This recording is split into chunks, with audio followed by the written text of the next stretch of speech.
అందరికీ తెలుసు, నిన్న రోజా గారు గోశాలని సందర్శించడం కోసం వస్తే ఆమెను అడ్డుకుని స్థానిక ఎమ్మెల్యేని ఆమె పైన పోలీసులు జులుం ప్రదర్శించి ఎక్కడికక్కడ ఆపేశారు అని ఒక స్టేట్మెంట్స్ అయితే మనం చూసాము. యాక్చువల్లీ నేను ఆమె గురించి అయితే మాట్లాడకూడదు అనుకున్నాను, కానీ నిన్న మాకందరికీ బాధ పెట్టిన విషయం ఏంటంటే, ఒక మినిస్టర్గా, ఒక మహిళగా నీకంటూ ఒక లిమిటేషన్స్ ఉంటాయి. అది కూడా మీరు మర్చిపోయి, నేను వచ్చిన టాపిక్ ఏంటి, గోశాల గురించి మీరు మాట్లాడాలి. అక్కడ ఎక్కడ 10 మార్కులు అభినయ్ గారికో లేదంటే ఆ కరుణాకర్ రెడ్డి గారికో వాళ్ళు అరెస్ట్ అనే ఇష్యూ మీద ఫైట్ చేసేస్తున్నారు, 10 మార్కులు ఎక్కువ పడతాయి, జగన్మోహన్ రెడ్డి గారి దగ్గర నేను కూడా ఓవర్ పర్ఫార్మెన్స్ చేయాలన్న ఇంటెన్షన్తో ఏమో కానీ మధ్య మధ్యలో టచ్అప్లు చేసుకుంటూ మీరు ఇష్యూని సైడ్ ట్రాక్ చేస్తూ అసలు గోశాల గురించి మాట్లాడకుండా పవన్ కళ్యాణ్ గారి మీద, సిబిఎన్ గారి మీద వ్యక్తిగత కామెంట్స్ చేశారు.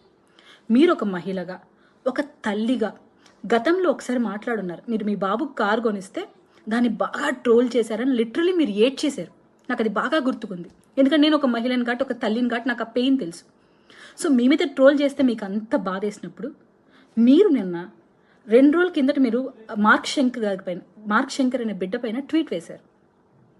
బిడ్డకు బాగా అవ్వాలి, ఆరోగ్యంగా తిరిగి రావాలన్నారు. ఒక తల్లి మనసు అని మేము కూడా అనుకున్నాం ఆ రోజు. కానీ మీ విషపు బుద్ధి నిన్న మాటల్లో కనపడింది. ఏం మాట్లాడుతున్నారు? స్వామివారు కక్షపూరిత చర్యలు చేపడతారా? అసలు బిడ్డకు బాగలేదని సాటి మహిళగా ఆమె ఎంత కలత చెందారో, మన మతస్థురాలు కాకపోయినా స్వామివారిని విశ్వసించి మొక్కుని బిడ్డకు బాగైతే ఇక్కడికి వస్తానని చెప్పి నిజంగానే ఆమె బిడ్డకు బాగవ్వగానే స్వామివారి నమ్మకంతో తలనీలాలు సమర్పించి అన్ని మతస్థురాలైనా మన మతాన్ని గౌరవించి ఒక తల్లిగా ఆమె పాత్రను మనం చూసాం. మీరు ఒక తల్లిగా మీ బిడ్డకి మీద కార్ అనే ట్రోలింగ్ వస్తేనే అంత బాధేస్తే ఈరోజు మార్క్ శంకర్ పైన మీరు చేసిన స్టేట్మెంట్స్ ఏంటి రోజా గారు? నిజంగా మీ స్థాయికి దిగజారి మాట్లాడడానికి ఒక్క నిమిషం పట్టదు. కానీ మేము విలువలతో ఉన్నాం, విలువలతో ఒక డిసిప్లిన్గా పార్టీని నడిపే అధ్యక్షుడి కన్సందలో పనిచేస్తున్నాం కాబట్టి నేను ఇంతకన్నా దిగజారి మాట్లాడలేకపోతున్నాను. అప్పుడు నేను అనాలనా, గత ప్రభుత్వంలో ఏ మినిస్టర్, ఏ ఎమ్మెల్యే అనుభవించిన ప్రోటోకాల్ మీరే ఎక్కువగా వినియోగించుకున్నారు. మరి ముఖ్యంగా మీ ఫోటోగ్రాఫర్ మెళ్ళో సిలువ ఉన్నా అది మీరు గమనించారా లేదా నాకు తెలియదు, కానీ ఆ అబ్బాయి సాక్షాత్ స్వామివారి బయట వచ్చి కెమెరా పట్టుకొని తిరుగుతున్నాడు. అప్పుడు ఆ తప్పిదం వల్లే మీరు ఘోర పరాపజయం పొందారని నేను చెప్పగలుగుతానా?